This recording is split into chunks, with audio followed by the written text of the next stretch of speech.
Jangan lupa untuk subscribe dan nyalakan lonceng notifikasinya. Terima kasih pemirsa, Anda masih bersama kami di Metro Siang. International Wellness Tourism Conference and Festival atau IWTCF 2022 di Solo, Jawa Tengah merupakan side event KTT G20 yang berlangsung pada 5 hingga 7 Agustus 2022. Pandemi COVID-19 menjadi pengingat bagi banyak pemangku kepentingan pariwisata dan ekonomi kreatif di Indonesia. Isu kesehatan menjadi gaya hidup baru yang berdampak pada peningkatan perjalanan wisata, khususnya wellness tourism. Fenomena menguatnya kepedulian pada kesehatan setelah pandemi membuktikan bahwa produk wellness tourism menjadi salah satu industri yang tangguh, inklusif, dan responsif terhadap krisis. Dan pengembangan wellness tourism dapat menjadi salah satu solusi yang tepat. Tidak hanya untuk melestarikan budaya, tapi juga untuk penciptaan lapangan kerja baru yang berkualitas.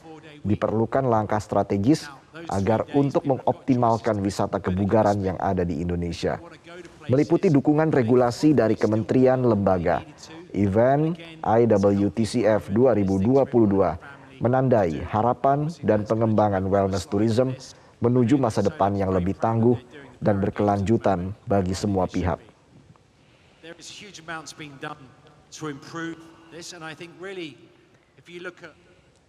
Kemenparekraf sedang menyusun rencana aksi nasional 2022 hingga 2026 guna mencapai acuan dan pedoman dalam mencapai pembangunan wisata kebugaran atau kesehatan wellness tourism.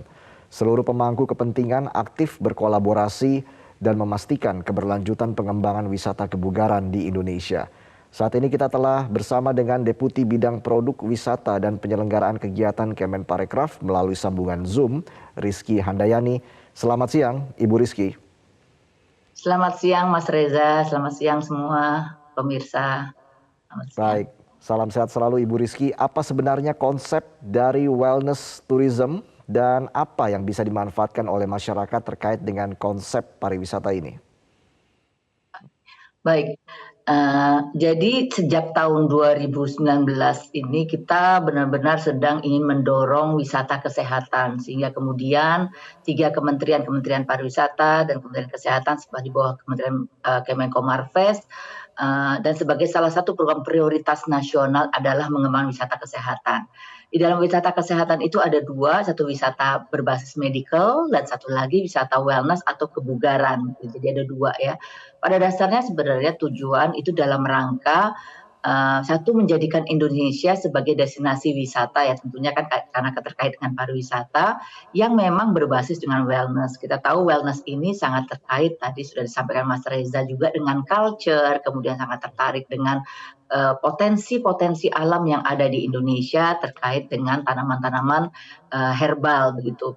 Nah, kita akan mengembangkan satu kebijakan atau strategi bagaimana Indonesia menjadi destinasi wellness. Kemudian kita juga mengarahkan agar produk-produk wellness kita, baik yang kaitan dengan kecantikan, kaitannya dengan kemudian kesehatan gitu ya, kemudian juga kaitan dengan gerakan-gerakan seperti yoga, seperti itu dapat dikembangkan di Indonesia dan bersaing dengan negara-negara lain. Wellness itu sebagaimana kita ketahui dia terdiri dari untuk kebugaran mental, kebugaran fisik, dan kebugaran spirit. Jadi ada 3 aspek ini yang semuanya ini Indonesia punya. Jadi ke arah sana kita akan mengembangkan wellness di Indonesia begitu, Mas Reza. Oke. Artinya apa saja sebenarnya aktivitas yang bisa dilakukan oleh masyarakat dalam memanfaatkan wellness tourism ini, Ibu Rizky? Oke, jadi kalau kaitan dengan wellness tourism, ke depannya satu ketika kita mempromosikan Indonesia sebagai destinasi wellness berarti kemudian ada beberapa tempat-tempat di Indonesia yang akan kita dorong dengan paket-paket wisata perjalanan wisata wellness. Sebagai contoh saat ini di Bali sudah sangat banyak orang datang khusus untuk kegiatan wellness jadi bukan untuk berlibur ke pantai terus kemudian dia spa karena kita bicara wellness ini tidak hanya terbatas spa saja, tapi kita sangat holistik. Jadi mulai dari makanan sehat, gitu. Kemudian pembelian produk-produk yang terkait dengan wellness, kemudian melakukan aktivitas yang fisiknya setelah mereka selesai wisatanya mereka tuh merasa bugar lahir batin lah bisa dibilang begitu. Nah, kemudian Kalau kita lihat negara-negara lain, mereka mengembangkan paket seperti 7 hari, 8 hari 7 malam. Jadi mereka melakukan kegiatan seperti retreat, kemudian diatur pola makan, atau kemudian malah ke arah kecantikan. Korea sangat terkenal untuk mengembangkan ini dan akhirnya ujungnya mereka diajak untuk makan makanan Indonesia begitu atau makanan-makanan tradisional Indonesia yang sehat dan kemudian membawa oleh-oleh ya dari sektor aircraft. Jadi kalau kita bicara bagaimana manfaatnya, manfaat buat si pelaku produk yang akan produk wellness maupun manfaat buat si wisatawannya. Jadi pulang dari Indonesia itu merasa segar.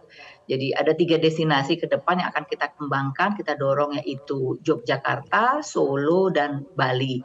Kenapa di 3 tempat ini? Karena Solo saat ini memang environment-nya, lokasinya berdekatan dengan beberapa tempat-tempat yang sangat cocok untuk kegiatan wellness seperti Tawangmangu begitu ya.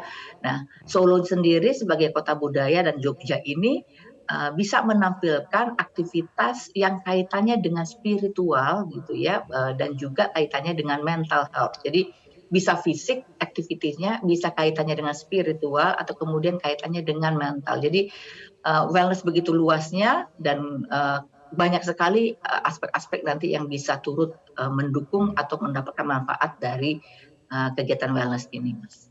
Oke, baik. Dengan konsep pariwisata tipe ini, wellness tourism, apakah sebenarnya Indonesia sudah memiliki roadmap terkait dengan hal ini untuk mencapai target dari Kemenparekraf?